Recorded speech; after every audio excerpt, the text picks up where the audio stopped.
remember back when I was like 19, all the adults in my life were like, you have to travel. My father was like, no son of mine will not, you know. It's great. and I needed it because I was like determined to, I was perfectly willing to sort of hunker down, put down roots, pour cement around myself.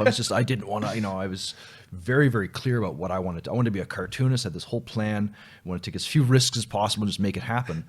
And people are like, you're going to be a storyteller and not collect experiences from the world? Like, how does that doesn't compute. And I'd listen to arguments like that. Yeah, but I'm really terrified of doing this. And so luckily I had some strong figures in my life. Okay, I'm buying you an open-ended airplane ticket. Yeah. Oh, thanks, Dad. You know, and whatever you need. And I was also like, I don't want any resources. I'll live out of cans. I'll just. Yeah. But I went, and it was fantastic, and it was terrifying. This is the neat thing. I was working with a guy, this little short dude named Scott Pye. Still remember him. He was the manager at this little rental outfit where they would rent lawnmowers and jackhammers and stuff like that. And I was like, just worked on the weekends cleaning up tools and putting them back on shelves. And he'd done a bunch of travel, and he was like, the thing about travel is that it will put you in situations that are dangerous. You don't know how to get out of them. It's going to push you to your limits, and then you will learn who you are because you've got to get out of them. You know, and when you do, you go, oh, I didn't know I could do. You learn magic. There's one cool story, right? It kind of exemplifies or you know, shows what this is. But I'm in Spain at one point, and I'm just kicking around. I had you know, I was staying in hostels, and I was actually sleeping on beaches at one point. I met some kids, and hey, why pay for a hostel?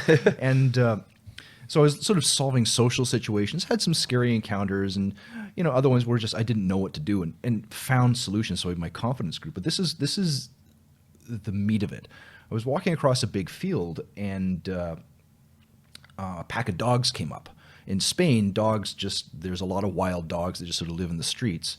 And so now I've got, and they, you know, like, oh, that one's like a little scrappy mutt. Here's a big one. Here's a medium-sized one. And they're clearly just out. There might have been 10 of them.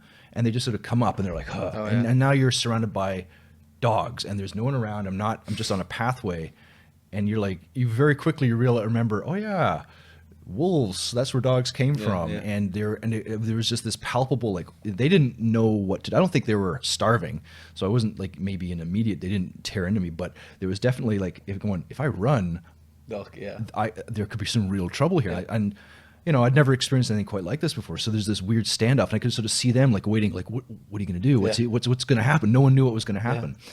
And the solution that came to me was like one of these weird sideways things. You can't plan for it. I'd been carrying around a harmonica and trying to learn that. I'm not very good at it, but that was one of the things I was doing. And I was like, I pulled out my harmonica and just started playing a silly tune. Yeah. And it broke the tension. Yeah. And so now I'm like sort of dancing around with these dancers with dogs, you know, and they were totally cool with that. It was just like, okay. And then they went their way, and I went my way. Amazing. And that was the perfect solution for that moment. Yeah. You can't plan that stuff. You know, and I had no idea that was in here. Books. Yeah. Yeah. So, funny. That's amazing. And because you're a musician and an artist, you're connected to the creative forces, I suppose. Yeah. So when you're open to that, who knows what's going to come through, right? Yeah, that situation could have gone more poorly for sure. You know, I'd love to. It's getting cold in here, right? Do you think you could play something for us before your fingers get, you know? Yeah. Here, I'll just